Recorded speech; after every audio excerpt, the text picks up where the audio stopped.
Welcome to Republican Talks, everybody. I'm your host, Kenneth Glenn, and today we are going to be debate breakdown. I'm going to be breaking down a debate that I had with a few people online, and I wanted to show you my arguments, their arguments, and today's subject is abortion. So let's run it real quick. So I had my initial statement, which is killing children is anti-American. The Constitution says we have the right to life, liberty, and the pursuit of happiness, and abortion is the opposite of all of that. I think that abortion goes against everything the Constitution says. And then this guy on here said, if killing children is anti-American, then there would be stricter laws on the Second Amendment. To prevent mass shootings in schools where children go, but all politicians do is send empty prayers, and I disagree with that because the legalization of firearms do not correlate with death of children, because most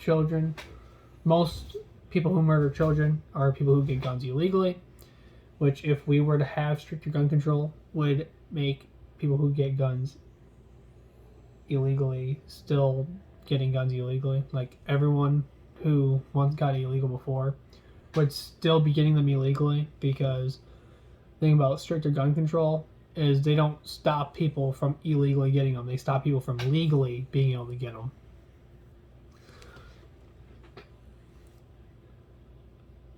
Most people who murder children with firearms are people who got them illegally. Also, guns are used more often to save children.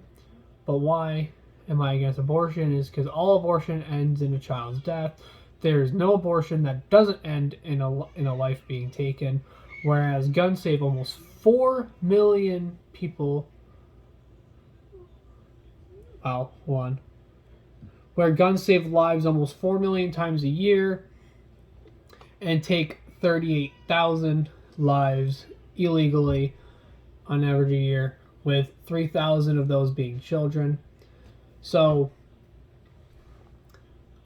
what I'm saying here is that people are like, oh, we need stricter gun control then. And it's like, no, we just need more guns. Realistically, we need more guns, and I'll get to that later on in my comment here. More guns, more legal gun owners we have, more people who we know, more people who have experience with guns, who are trained with guns, the safer everything would be. And that proves it right there. I mean, we have tons of gun owners, and think about where all the gun crimes take place. Do they take place in Texas and Alabama and West Virginia? No, they take place in California, New York, and Las Vegas, where they have like crappy gun laws. And places that are just awful places to be, because the government just takes everything from you, and it's not good. Especially places like Chicago, where guns kill people like 4,000 times a month or something, like some crazy number like that, which is crazy. So the gun argument is not even relevant. Also, police departments say that more lives would be saved if everyone who could legally carry a gun were to carry, then the mass shooting victims would go down 70%. So mass shooting victims take up most of the illegal lives taken. They take up most of it. And if that goes down 70%, let's just take, we're not going to say like every single of the 38,000 victims were mass shooting victims, but most of the victims from gun crimes are mass shooting. So even if we were to like divide that by 60 and then take away 70% of that, it'd be much lower. And who doesn't want less mass shootings in America, really? All right, next comment. Who decides that it's unconstitutional? It's being abortion. Because the majority of America believe abortions before 24 weeks is fine. Even more think abortion before 15 weeks is fine. If America was truly a democracy and not governed solely by religion, then the current ruling about abortion would be left alone. Incorrect. Because, fun fact, not everybody knows anything about the Constitution. The Supreme Court knows more about the Constitution than pretty much anybody. That's their job. Their job is to know the Constitution. They need to know that thing in and out, so if they may have to make a decision on something, they do it based on the Constitution alone. And the idea that it's like, oh, well, we, all the humans, believe that abortions are fine. It's like, that doesn't make it. Like, just because majority of people think something's okay does not make that thing okay. Majority of people back in the 40s and 50s believed smoking was okay, and then they were wrong. Majority of the South believed slavery was okay, and they were wrong. So you can try to do a majority rule, and it's not solely governed by religion. Of course, there are religious values in the Constitution, but if we're living in a constitutional government and the Constitution is what we got to go by, we can't just say, oh, democracy, what about our democracy? Because we still have a Constitution we have to follow, regardless of what democracy says. I mean, democracy can say, I believe we should, like, what if racists were, like, all over the country, right? And it's like, oh, what about our democracy? I think we should kill all black people. It's like, no, we shouldn't do that. That's still wrong, regardless of what democracy says. If 50% of America were, like, let's just say 50% of America was racist, and they're like, oh, let's kill all black people, that's wrong. But the idea that we're saying that majority of people believe this thing, so that therefore it must be true, is just a foolish, very foolish. And then I wrote after that, the Constitution decides it's unconstitutional, because realistically it is. The Constitution states in there that everyone has the freedom of the right to life, liberty, and the pursuit of happiness, and abortion goes against every single one of those.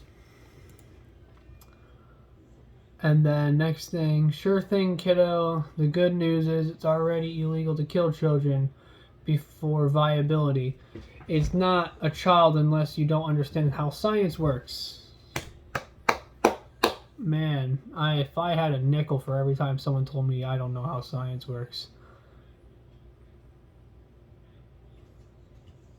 I would have dropped out of school.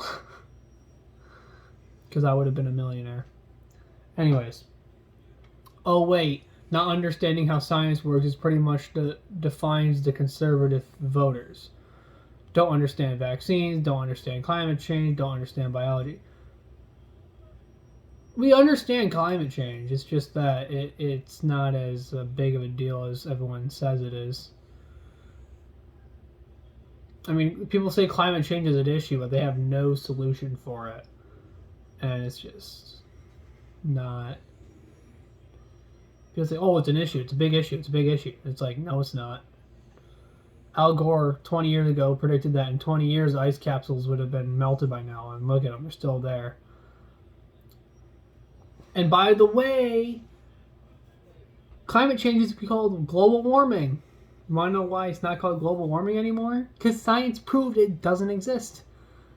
Now it's called climate change, because climate is always changing. Climate consistently changes at all times. When it gets hot in the summer, ice capsules melt. When it's cold outside, ice capsules freeze. That's how climate change works. Congratulations, you realize that seasons exist and that it's hot in the summertime and it's cold in the wintertime. Congratulations. You can grasp that concept, and it's like, just stop listening to anything Al Gore says. Al Gore he's one of the last people anyone needs to take any input from. Fun story, actually, last year in school, I got so many test questions wrong because I refused to believe that climate change existed. So then my teacher thought it'd be funny to bring in a movie about climate change and what Christians think about it, because I went to a Christian school, and the Christian worldview on climate change. And it was literally an hour and 30 minutes of these scientists like bashing climate change and saying how like radical and dumb of an idea it was, like how like it's not true, and just it's one of the most idiotic things that a humans ever came up with. And they were even like picking on Al Gore and stuff, and it was funny. And then, by the way, I still never got my grades back, so probably bump up my 2.3 up a little bit. Anyways, but it's not just science. There's a long list of things that conservative voters do not understand. Don't understand that CRT is.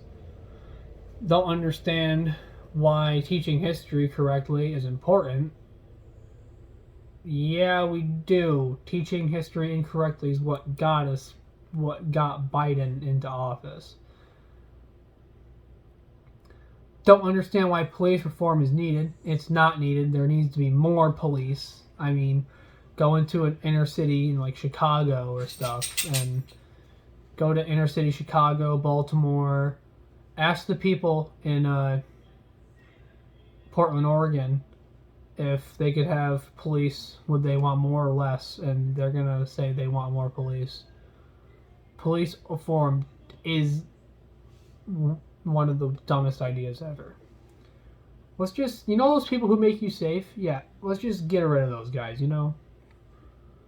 Idiots. Anyways. They don't understand why racism is unacceptable. Dude! Who the heck was defending racism? And who were going against it? Republicans were the one that freed the slaves, right? Wasn't no Republican or Democrat. All the Democrats supported racism and being all that. The first Democrat in a long time, besides Andrew Jackson, for example. The first Democrat to be against racism was John F. Kennedy. He was pro social justice issues and stuff. He was the first Democrat to be on that side. Before then, Democrats were super racist and they were always against black people. Democrats were the reason why black people were in the situations that they were in. And Democrats are still the reason why a lot of black people are in the situations that they're in.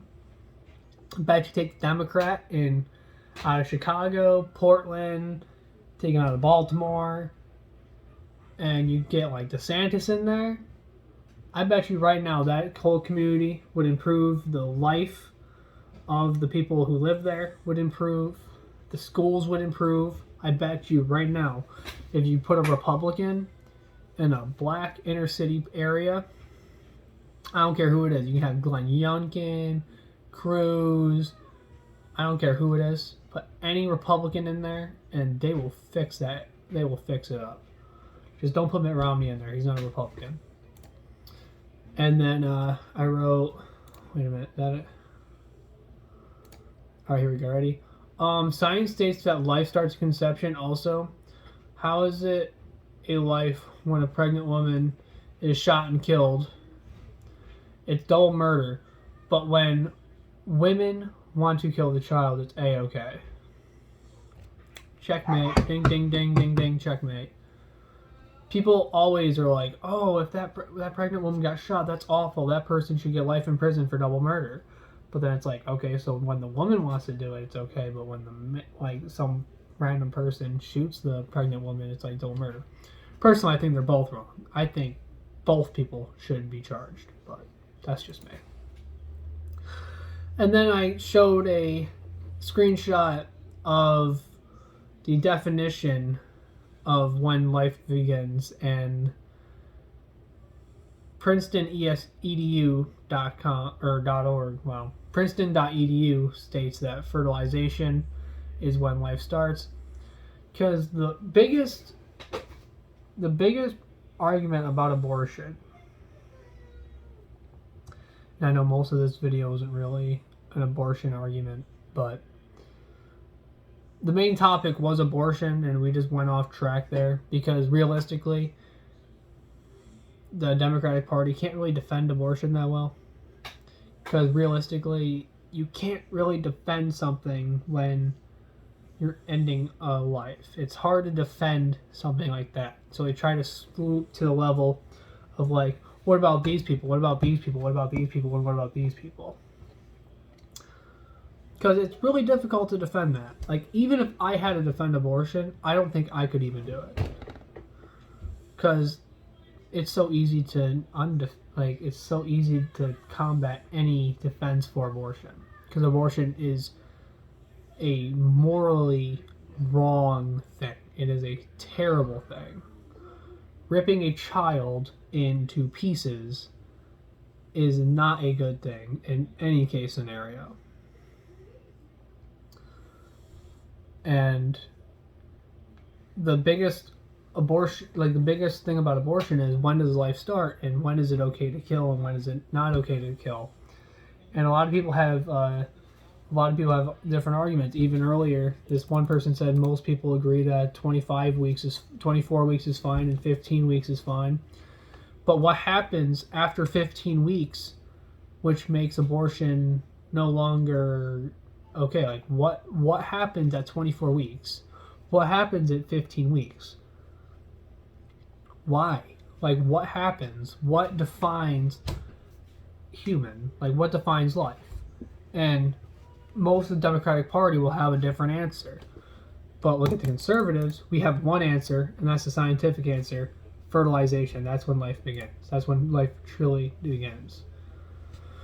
Alright, continuing on. If a fetus is removed from the mother at 3 or 4 months, it cannot survive on its own, therefore it's still part of the woman's body. Why do you keep saying science says life starts with conception? According to science, sperm itself is life. How many lives do you take in the week? Hold on. How many lives do you take a week in the shower? Wow, that was mature. Let me shadow your debate real quick. So people also like to, they don't believe that like the embryo, like the fertilized egg, is life, but then they'll be like, oh yeah, but what about you? You kill sperm. And it's like, no. So here's my argument against it. Ready? Sperm on its own is a life form. I did not deny that. It is a life form, but it does not develop into anything on its own. I said in its, but I'm going to correct that. It does not develop into anything on its own. Also, sperm dies on its own in the testicles. But when sperm meets egg, that's when life starts to develop. You cannot say that if a fertilized cell is left to its natural process and does not have anything disrupt it, it'll become a born baby within a year. You cannot say that. Okay, that is a scientific fact. If you leave a fertilized egg cell of any species to its natural processes and nothing disrupts that, it will become a child. That is why we say that fertilization is when life starts. Because that's when it starts. Okay, there's no point before that. There's no point before that the thing develops before that. The embryo does not develop anytime before that. So that's why we say fertilization is when life starts.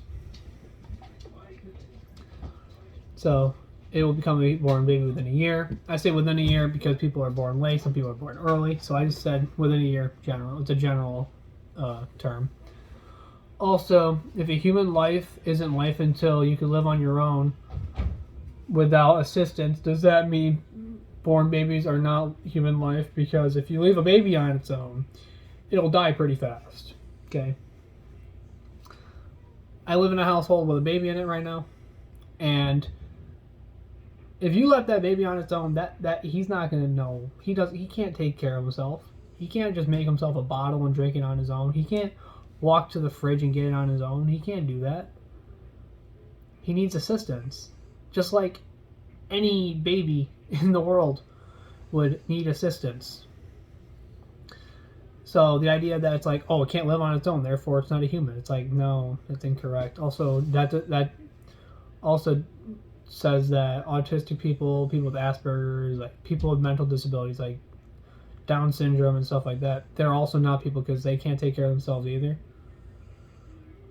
It's like, you can't make that a criteria. What about people on a pacemaker? If you take away the pacemaker and leave them without assistance, they will die. What about people in an iron lung? If you take away the assistance, they will die. Your logic is flawed. Because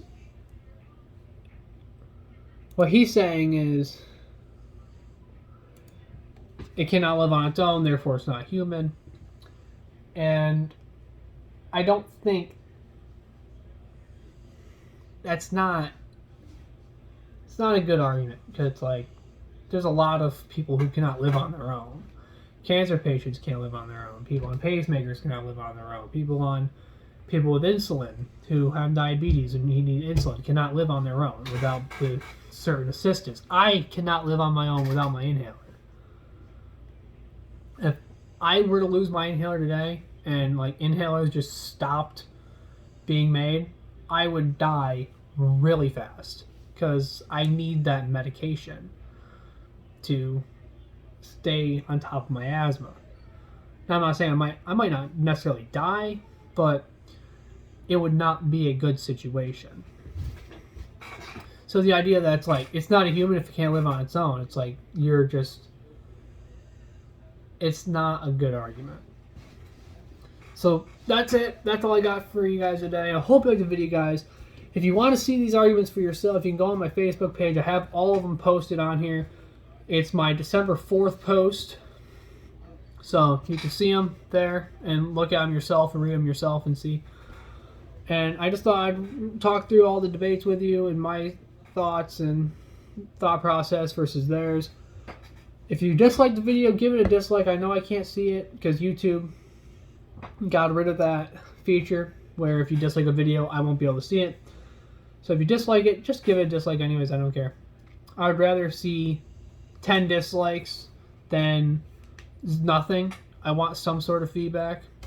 Even though I won't be able to receive it, I still want the feedback because I want to know what people like and dislike. Leave a comment if you want to debate me your own. You could debate me in the comments down below. You could send your own thoughts my way, and I will try to teach you, inform if I didn't do a good enough job here today. And if you think that you know something that I don't know, I am inviting you to come down, comment down below, and I will read every comment. Hope you liked the video, guys. Please leave a comment, subscribe for more. I'm out. I'll see you guys later.